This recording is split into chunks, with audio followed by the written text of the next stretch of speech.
Então, mão na massa, vamos abrir aqui o Power BI Desktop e iniciar a conexão na nossa planilha do Google Sheets. Então, vou mostrar basicamente rápido aqui para vocês qual é a planilha. Uma planilha que já está no Google Sheets, né? Você vai fazer o login lá com o teu usuário e senha. Você digitar aqui no Google Sheets. Você clica aqui e ele pede o seu usuário e senha e você já consegue cadastrar e fazer algumas, né? Enfim, colocar a sua planilha ali com as informações. Esta planilha aqui, eu vou disponibilizar para vocês aqui também no link aqui do vídeo, bem como o painel, o background, que é isso daqui, esse background aqui que a gente utilizou no vídeo, tanto no PowerPoint quanto no Figma, tá?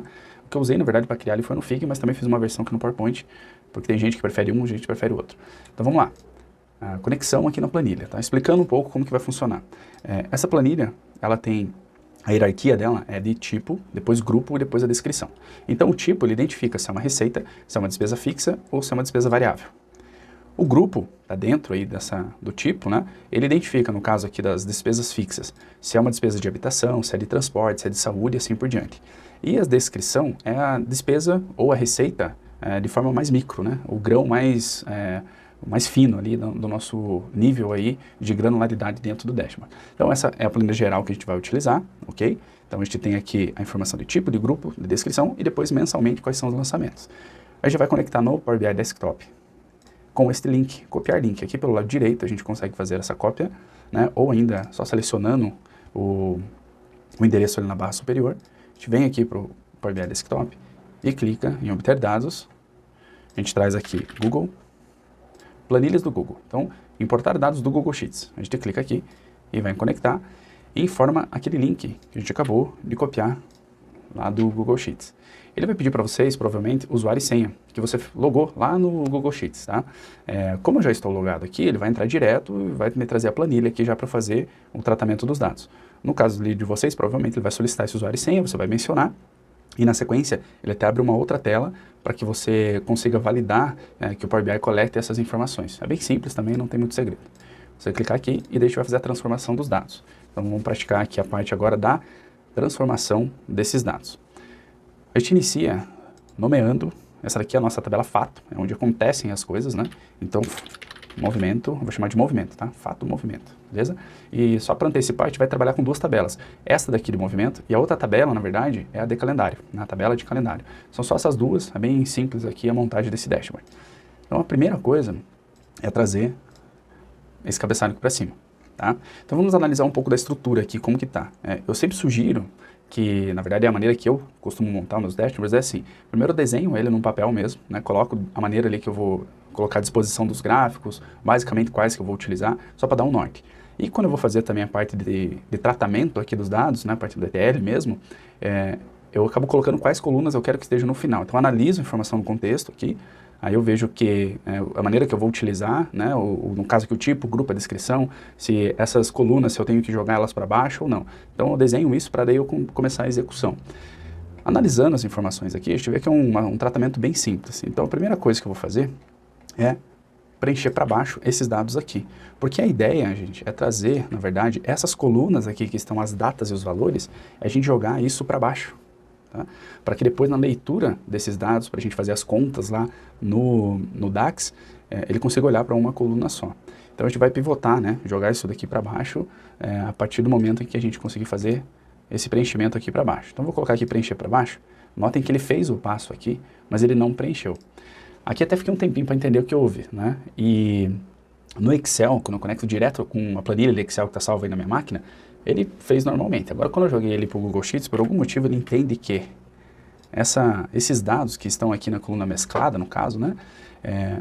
Quando a gente vai para o Power BI, ele acaba preenchendo essas informações que estão aqui como se fosse um espaço do teclado. Tá? Então, eu vou tirar esse preencher para baixo. Eu vou primeiro substituir as informações que estão vazias aqui por nulo.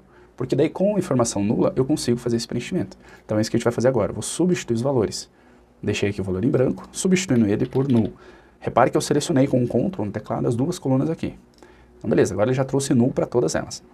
Lá no final, você pode reparar que tem os totais. A gente não usa, né, totais, a gente vai fazer toda a questão de cálculo lá com o DAX ou montaria uma coluna aqui calculada. Nesse caso, então, eu vou eliminar, a partir do momento que eu fizer esse preenchimento aqui para baixo, eu vou eliminar, então, esses totais que a gente tem aqui. Eu só vou voltar esse passo só para mostrar um ponto interessante. Tá vendo que aqui a gente tem vestuário, né? E quando eu substituí para null, a gente tinha um espaço. Reparem aqui, ó. Olha os detalhes, né? A gente tem que prestar muita atenção nisso para depois não sofrer lá no DAX ou ter algum erro lá de cálculo. Repare que tem esse espaço aqui. Como o vestuário eu coloquei preencher para baixo, ele preencheu essa coluna aqui como vestuário. Então vou voltar para cá, vou repetir o passo aqui, ó. Eu excluí o preencher para baixo, agora eu vou colocar novamente, só para mostrar aqui para vocês, ó, que ela vai preencher isso daqui, a gente tem que ter esse cuidado para fazer a limpeza, tá? Preencher para baixo. Então ele pegou, ó, e preencheu aqui com o vestuário. Sei disso por quê?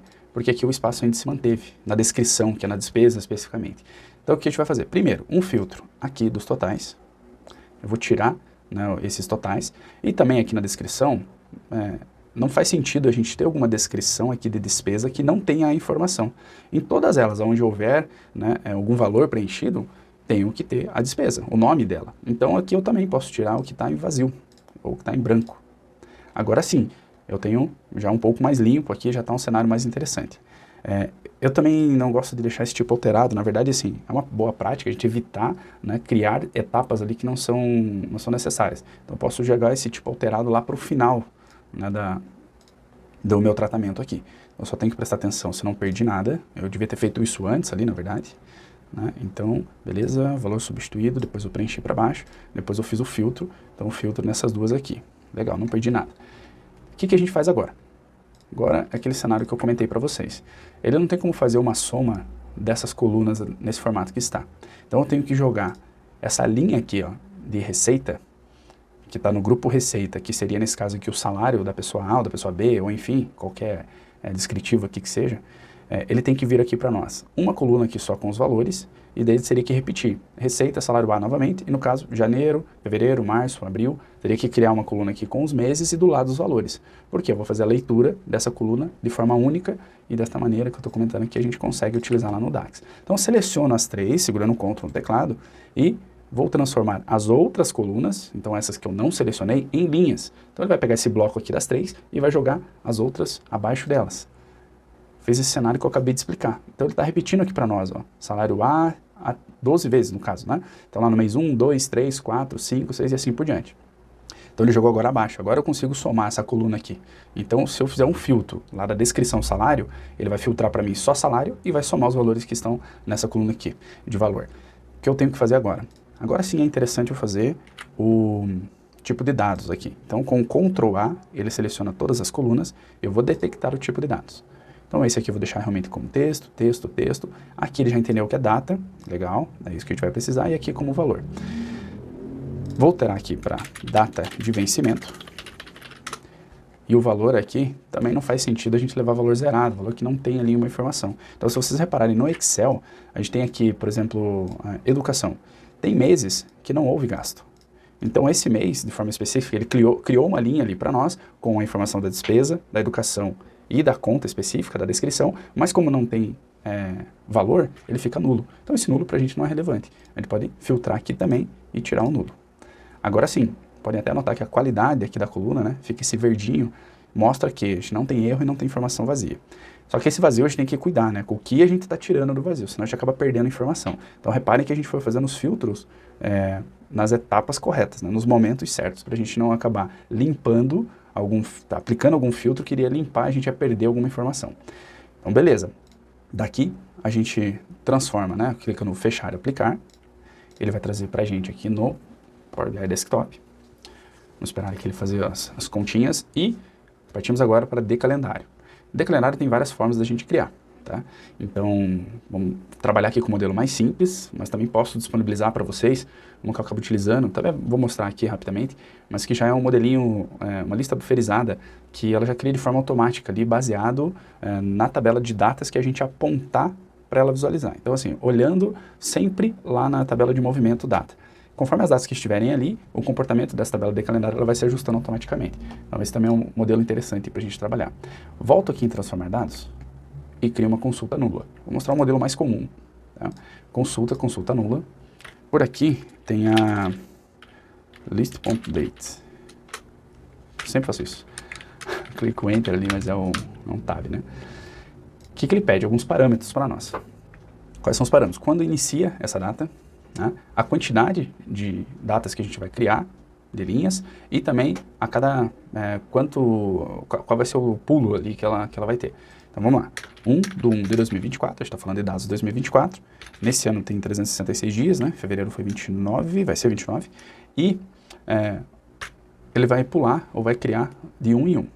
Eu vou invocar esse daqui, e na parte superior aqui, ó, para a tabela, transforma em tabela.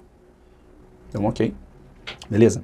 Já criou aqui pra gente com todas as datas, desde o dia 1º lá do ano até o 31/12/24. Legal. Transforma isso daqui para a data e a partir daqui eu consigo criar o que eu precisar. Então o que eu sugiro aqui na questão da declinar, vou fazer as análises em cima de mês, em cima de trimestre, em cima de dia. Então você vai criando de acordo com esse cenário que você vai utilizar lá no seu dashboard, tá? Então se eu clicar aqui em mês, colocar mês, ele vai dizer, ó, esse aqui é janeiro, ele fica 1, depois fevereiro, fica 2 e assim por diante. Volto ali em data. Posso criar também mês, nome do mês. Ele vai falar janeiro, fevereiro e assim por diante.